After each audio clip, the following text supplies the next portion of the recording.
Welcome to State of Mind. A state is ephemeral. It's where you are right now, not where you'll always be. This podcast is for the people who followed the rules of the game and found themselves asking, now what? Here we talk about recalibration, alignment, and what it means to write your own rules. We're your co-hosts, Kanwulia. And I'm Leah Neal. And this is State of Mind. Let's get into it. I was on LinkedIn the other day, and I came across this post by Alexis Barber. She... shout out Alexis. Yeah, shout out Alexis Barber. She started the podcast, I'm Too Smart for This, or maybe it's Too Smart for This. Something she posted on LinkedIn I found really insightful, and I'll just read a part of it. She said, "In early 2025, I paused almost everything and wondered, have I lost my spark? Is my drive to blame for this? I found I'd been stuck in what I call chaotic ambition. Too many lanes, not enough intention." And I thought that was so well put. She communicated what I feel like I've felt really well and put words to a way I'd lived my life for so long, that chaotic ambition. And I wanted to chat about it with you. I feel like you'd have some great things to say about this, and maybe it's even characteristic of your journey as well. But I think a great place to start would be with what I understood chaotic ambition to mean. And would love your thoughts here as well. But when I think about chaotic ambition, I think of like a strain of ambition where you know that you have potential and you want to capitalize on that potential, but you don't really know what you want. So you're kind of shooting in every direction and trying to see what sticks. And for many, like a lot of things stick. And so then you're like, all right, I'm going to do it all at once. It's a pursuit of something ill-defined. And what did that look like for you? For me, it looked like an extremely packed schedule with things that didn't really correlate. And it felt like I was watching my life happen as opposed to actually living my life. If that makes sense. Like I am running from one thing to another in every event. I'm constantly thinking about the next thing. I'm not fully present. And I'm feeling exhausted. I'm feeling burnt out. But I just like keep going because stillness is frightening. Stillness feels like complacency. But what was actually happening was that I was growing more and more misaligned, especially as a person who is an internal processor who needs like the quiet to really know how I'm feeling.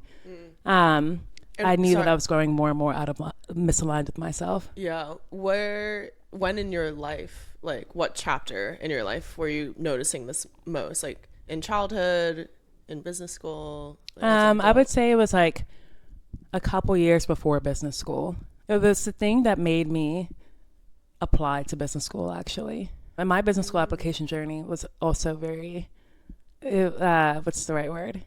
It was very like roundabout for reasons I can get into later, maybe in a different episode. But it was around that time when I started asking myself, what do I really want? And actually there were two books that catalyzed it for me. The first one was Educated by Tara Westover. And then the second book was Becoming by Michelle Obama. But okay, I'm going to stop there because I want to hear your thoughts on chaotic ambition and what comes to mind when you hear that phrase. Yeah, chaotic ambition. I can see it as like the way that you describe it. When I think chaos, I think there's just a lot going on. So trying everything. I think the way that it resonates with me, or if I were to apply what chaotic ambition means to me and how it has shown in my journey, it was less like trying so many different things. I think I wish I could have tried more things. It was more like chaotically, no, I don't know, chaos. I just associate a lot with like a lot of things going on. But chaos, there's also this like fire behind it and grit as well. So I'm going to take it down more of that route as it shines a light on my story. I think of it as like my 20-year swimming career, like chaotically just like pursuing something, but pursuing it with so much like refinement and such tunnel vision. Like there was nothing that could deter me from my path. Like there was nothing else I was even entertaining. Like even when I first started lessons at the age of 6, like I didn't try anything else. And unfortunately, like swimming just like worked, and it and it was something that like I enjoyed and I was good at, and so because of that I didn't try like anything else. And when you find something that you're good at like so early on, you don't have that experimentation phase, and you're just kind of like, okay, well, let's see where this can go. And then like you make little incremental goals for yourself, and then that keeps you in it for like 20 years. So that's how I'm seeing it, as just being, yeah, maybe we're on like opposite ends of the spectrum in how we relate to the phrase chaotic ambition. But for me, it was very tunnel vision. Like that's what I would associate with chaotic ambition. Yeah, I love that we're covering both ends of the spectrum, because for you it's doing one thing without considering anything else, and for me it's doing everything. And I do, sorry to interrupt, I do want to know what were you trying? Was it like in a career sense? Was it in like hobbies? A little callback. Yeah. Both. So in undergrad, I knew that I wanted to do engineering, but I didn't know what type of engineering I wanted to do. So I started out engineering undecided. And we were allowed to stay in that major for 5 years before we had for 5 semesters. Imagine 5 years. After graduation. They're like, all right, now you have to decide. No, for 5 semesters before we had to make a decision. 5 semesters in, I'm like, okay, I'm going to do bioengineering. Absolutely hated it.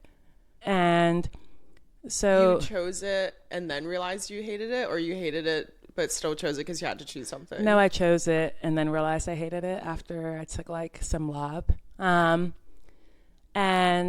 so then I was like, okay, I need to take a ton of classes to figure out which type of engineering I want. I remember one semester I took like 19 credits, like 19 engineering. I was so burnt out. It was so silly. But then I was doing all of these other extracurriculars, like every engineering extracurricular I was a part of. I was a part of like the Christian club. I was a part of the Christian Engineers Club. I was just doing so much. My friends would always be like, Kanwulia, you're doing a lot. And then also personal circumstances. Like I wasn't living on campus. I had incapacities due to like the technology I had access to, all of this stuff. But I was not slowing down. And the big question I needed to answer was, what do I want to major in? And I was like indexing on every other area of my life and not making a decision. Junior year of college, I ended up changing my major to mechanical engineering, which is what I ended up graduating with. And I graduated with like 20 extra credits than I needed, because I was just like kind of all over the place. That's the time that comes to mind when I think of chaotic ambition.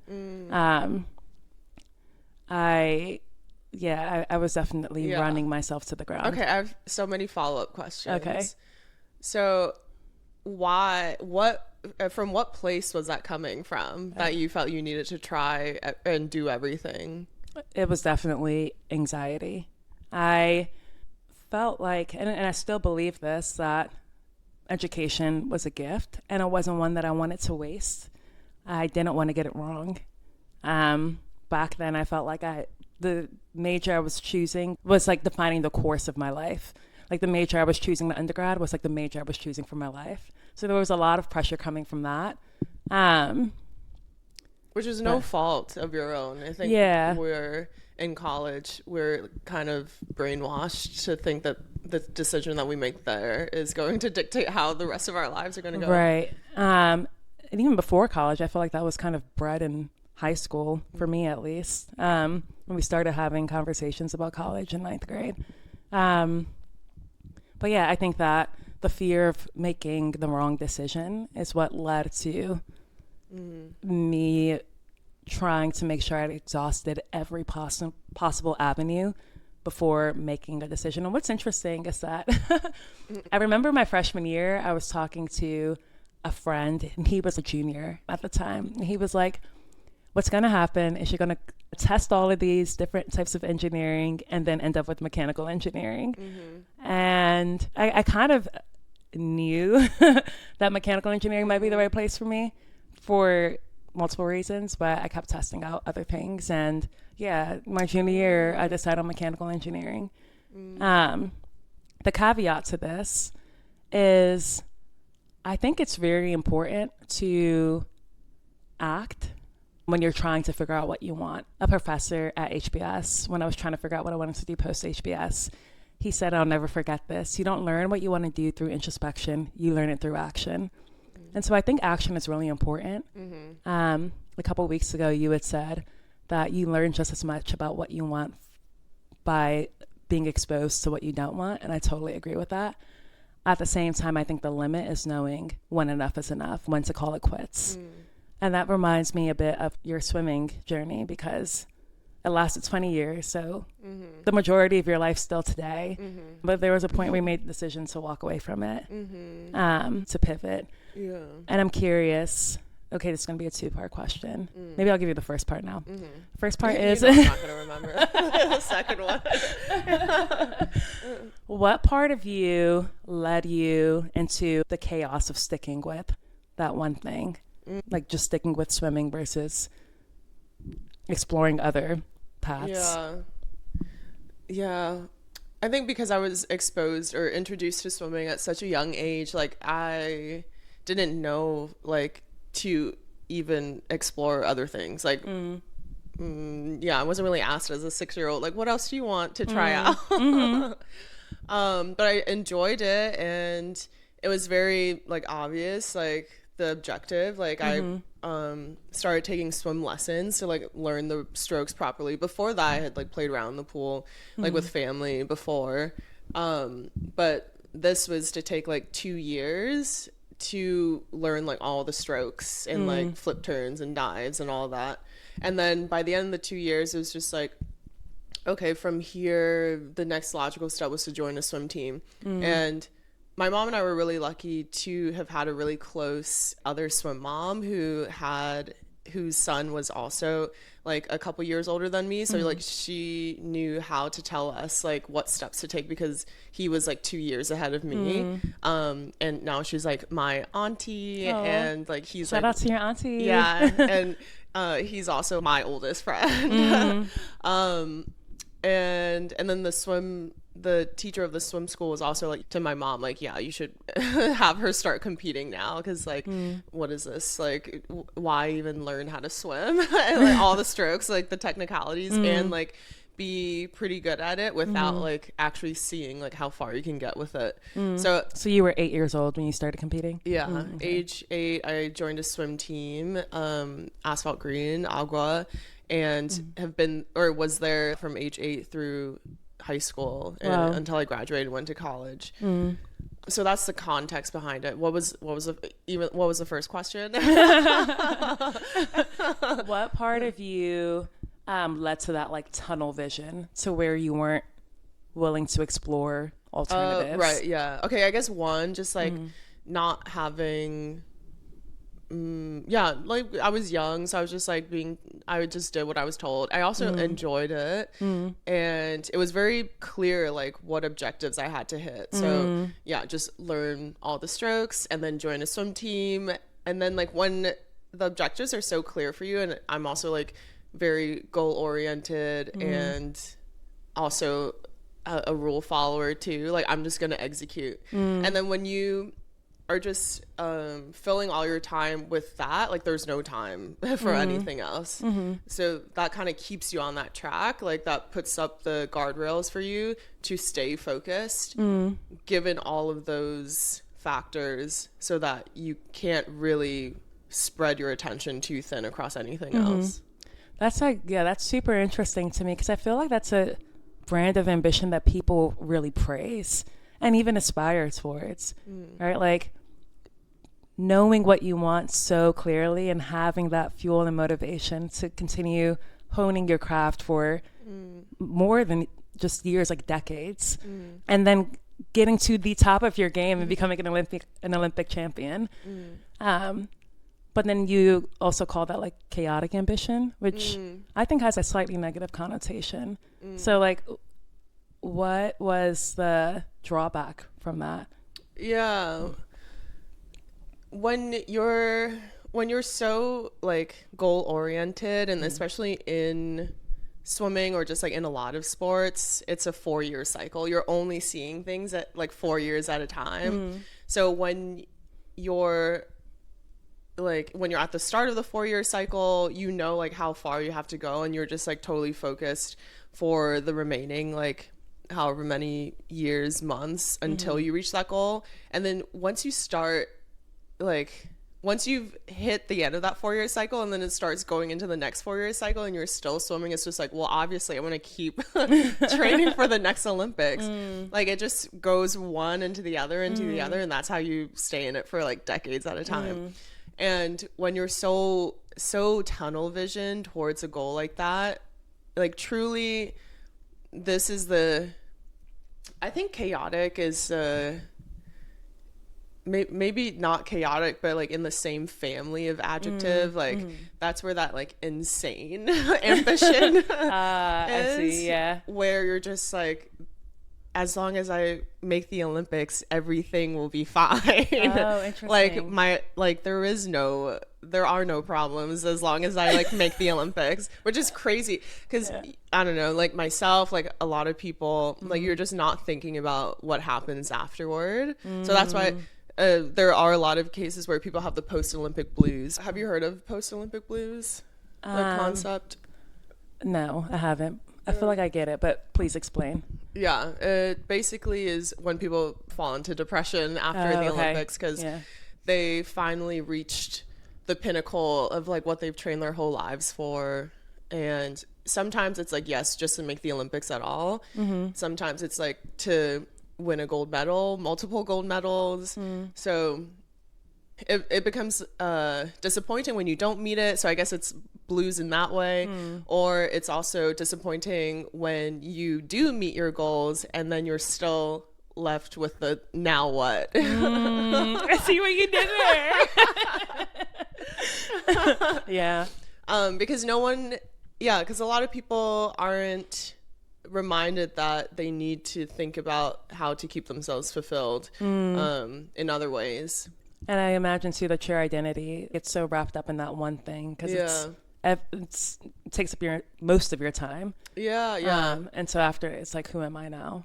So I think I see now why people who are not athletes or like who haven't competed in like these stages are really impressed with athletes who have, because maybe they do. They see what like the athletes themselves like have just taken as normal, like their day to day, which is that relentless grit and working towards something for years on end. Like that kind of endurance is mentally like not normal. As a non-athlete in this group, I can affirm. So I see now why there are trade-offs with it. And so it sounds like what makes it chaotic is like that, like how I'm sorry to use a different adjective, in the family of chaos. So it's like that relentless focus on a singular thing. That makes sense. So I guess going back to, I think maybe this was like your second question that you were alluding to, or one of your questions of like, when do you know when to like pursue something and like it's healthy, and yes, that's how you're going to unlock the next level and the next level, versus when do you know when to just like, okay, throw in the towel, okay, I've done enough here. I think it just kind of, it comes down to like, what are your priorities, what are your values, and then using that as a compass. I was thinking about this earlier today, also based off of like the past conversations that we've had. Like when you don't know what you stand for, you'll fall for everything. Was that literally what you said? Yeah. That was literally what you said. So I was thinking about what you said.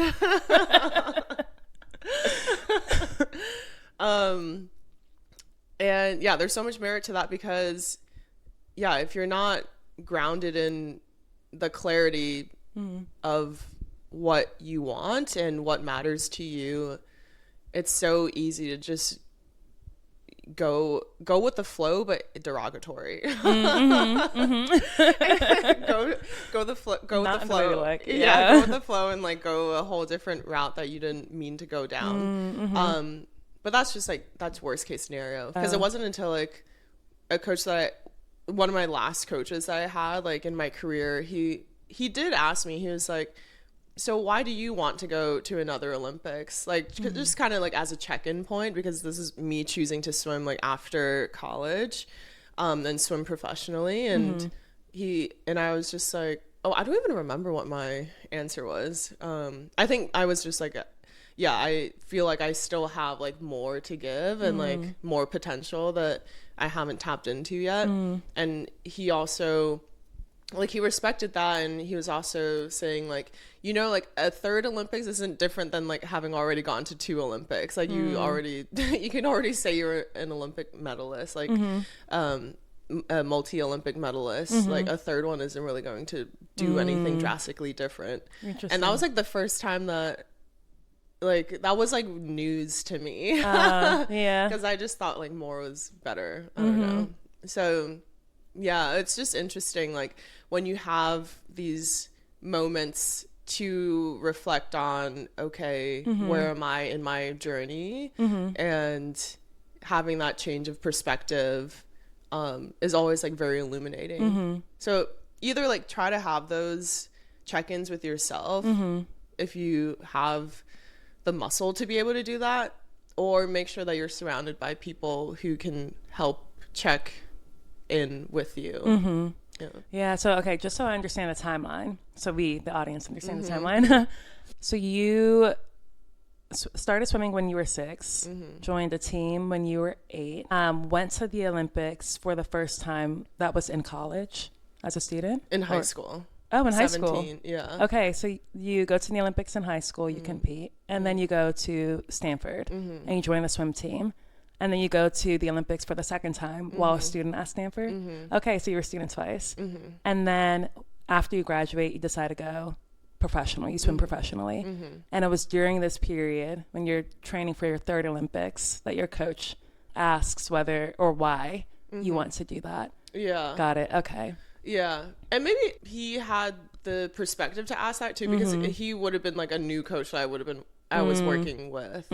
So if I were with, I don't know, I would assume, I mean, this is what it was in my experience, like with the same coaches, you guys have always been like on the same plan, on the same train. So it's hard to like get off that train and like think like, or have a totally different conversation than the conversation you've been having for years. That's so interesting. Yeah, because it's like when you're surrounded by the same people, although we know that it's normal to grow and change, sometimes the conversations that we're having are reflective of who we were, not who we're growing into / becoming.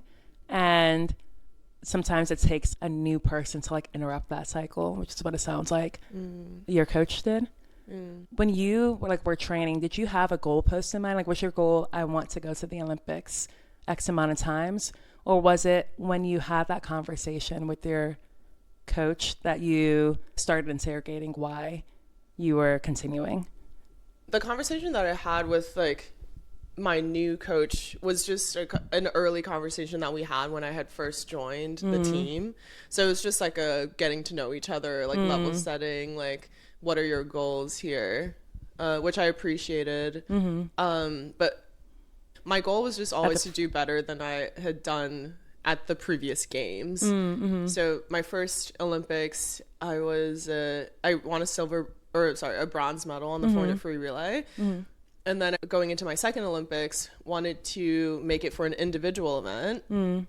And like instead like miss the individual spot by like hundredths or like a tenth of a second. But this time like won a silver medal, which would have like been better. Like on paper it looks better, but I wasn't as happy with my performance. And then so going into the next one, it was like, okay, well, I still want to like make it individually. So it was just like always one-upping myself. That was like what keeps you in it, and that's why it's like never ending. That's why they're like, I was in it for like a couple years after graduating college. Yeah, a lot of people are in it. The goalpost keeps moving. Yeah. But then you interrupt the cycle, right? Okay, this is interesting in chatting about this. I think to mitigate chaotic ambition, you need like two things. You need one, your environment to change, whether that be your physical environment or the people around you to change, to just like expose you to different paths or different ideas, different perspectives. The second thing would go back to the initial important thing of just having like a clear like compass of like what your values are and what your priorities are. The external factor for me that came into play was COVID. So like as like that very like crazy chaotic time that we all went through, but it did also serve as a moment of quiet and reflection and just space to really reevaluate. Like, okay, I was still swimming at the time, and or leading up to COVID, and I was like, do I still want to do this?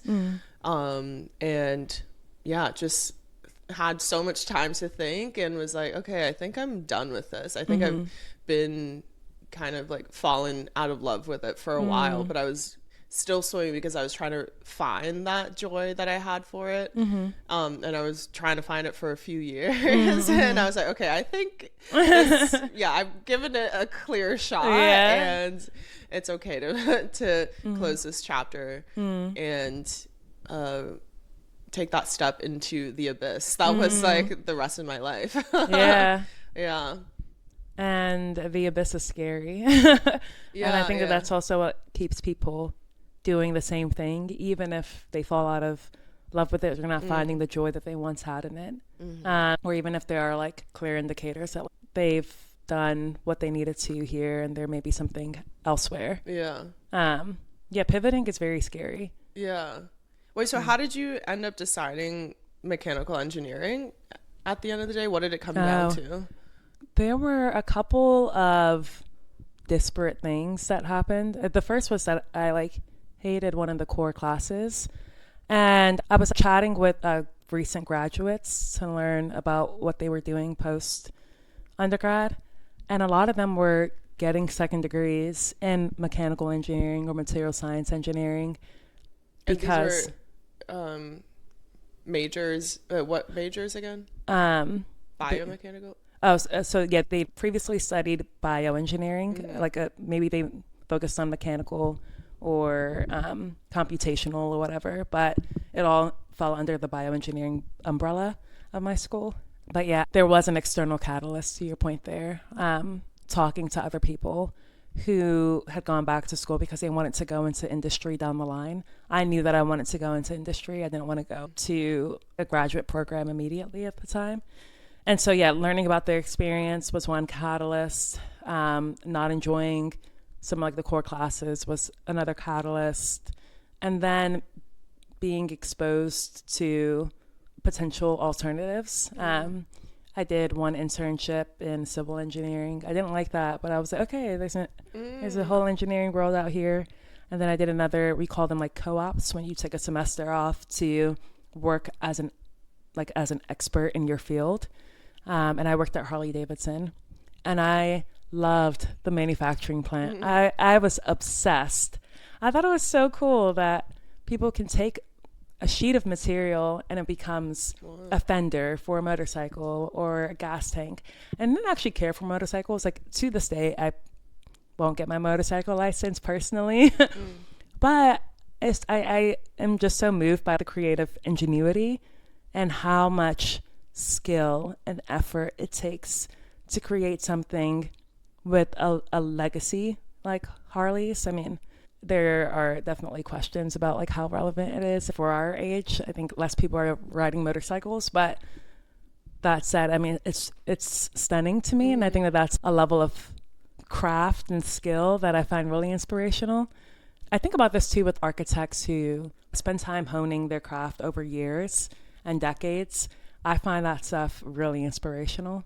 This is a bit of a tangent. What was your question? How did I choose mechanic? Oh, yeah. So having the external catalyst of talking to other people and also like not enjoying my classes and then being exposed to alternatives and potential paths through mechanical engineering is what made me think, okay, maybe there is an opportunity for me here that I'll really enjoy.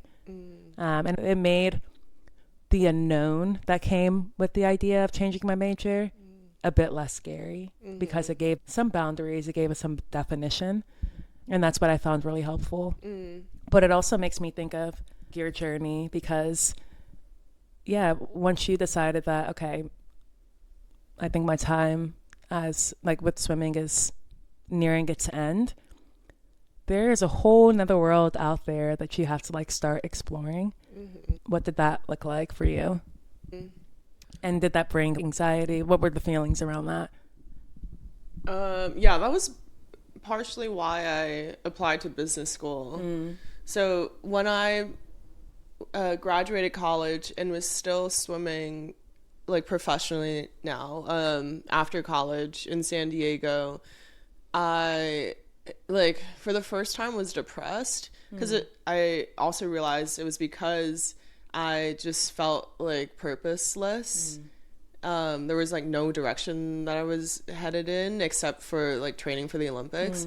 And it just like wasn't it wasn't enough of a reason for me to like just do eat, breathe, live swimming every day to only be working towards that. And like for the first time I just felt like kind of lost because I was like, well, I'm not even working towards a degree right now. Like my entire life I always had school and swimming to work like towards and like take up my time. And so now that school was removed from the equation and all I was left with was just swimming, I was like, yeah, I just felt lost. So that was when my brothers had always, or not always, they had mentioned when I was in college how I should go to business school, and I was like, I'm not doing school again, and I just dismissed it, shut it down, yeah. But because I had nothing else going on, I was like, let me just apply, see what happens. Let me do something random and just apply for business school. No, I didn't apply like straight out the gate, but I was like, let me just like lay down the stones that would lead me to business school if I wanted to go down that route. So I bought the GRE book, started like doing some practice stuff, and it just made me feel like I was doing something again.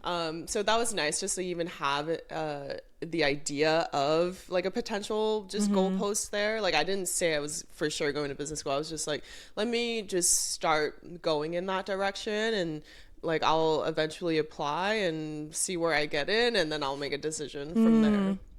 So because I had business school already cooking in the background, but as a very like relaxed like goal, then the pandemic happened, and that was when I was like going through a lot of reflection. Also that was when like George Floyd, like Breonna Taylor, all that was happening.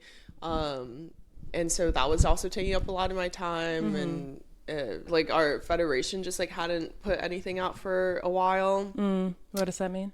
Our like USA Swimming like organization, our federation just like they hadn't like, commented like every company was putting out statements like here and there, and like it had been like a couple weeks, and we hadn't put out a statement yet. And I know that this didn't totally reflect how the Olympians and national teamers, like all of us, were feeling. So my teammate came to me and was like, what can we do here? So that was when we started this social impact initiative just to give our like Olympians and national teams a platform just to like say that they actually feel for the community during this time, especially in like swimming, which is a predominantly white sport. It was doing more harm than anything for swimming to like keep going as if everything was normal. So yeah, that took up my time for a bit, just like putting together that social impact initiative. It ended up becoming something we called Swimmers for Change. It was a 2-week long webinar series. Wow. Where every episode was hosted by like a different group of national teamers, Olympic, Paralympic athletes, and it was just a nice way for them to like showcase like their passions and like things that they care about outside of swimming, like Pilates class, cooking class, like mental health, in addition to raising awareness and funds for charities giving back to marginalized communities. So I guess that was also like starting to see, okay, yes, not totally only about swimming, but like starting to see how swimming can bridge into life after swimming as well. Yeah. And then also, yeah, just really doubled down and actually applied to business school during that, like studied and applied during that time. Yeah. Yeah, I guess business school was my way of also trying to outsource to someone else to tell me what to do. Yeah. So that was a large part of why I went to business school. I know let's just get into it now. Like you mentioned your business school. Before we get there though, as you were talking, something that came to mind was, I don't know if you listen to J. Cole at all, but the song is called Love Yours. And one of the lines that has always stuck with me is he says, the good news is you came a long way. The bad news is you went the wrong way. Right? Yeah. Bars. You should be a rapper. Honestly, side note, that's why I think more rappers should win Pulitzer Prizes, because they're such, and even songwriters. Yeah. Anyway, it's something I've thought about for a long time. And I think it's so easy to keep going the wrong way because pivoting, turning around, or redirecting yourself is scary. But it sounds like in your story, redirecting was like stepping out of, like dipping your feet in new waters, if you will, and exploring passions or things that like stirred your heart outside of swimming. Social impact was one of them. Exploring, the potential of business school, like giving that another shot was another. And then also looking for places like business school that could create definition in unknown territory. Yeah, I think that's really cool. And I feel like that is a good way to redirect yourself when you're thinking that something doesn't feel quite right, or looking for sources that can provide some clarity to make the abyss less daunting. I think for me, when I was changing my major, talking to people that were a couple years ahead of me helped make the idea of changing my major super late in college less daunting. And it was also helpful because I talked to people that did the exact same thing. Turns out I wasn't the only person that changed my major my junior year. Yeah. What J. Cole taught me about transition. Yes. Yeah. But yeah, sorry, I forgot your question. Yeah. I like that we're starting to be able to like pick up on the different patterns and trends that help facilitate making these huge pivots. Yeah. I guess like the pivots that we did make were quite big. Like mine was initiated by COVID, founding a social impact initiative, business school, which is like not a luxury that everyone can just like decide to use to figure out their lives.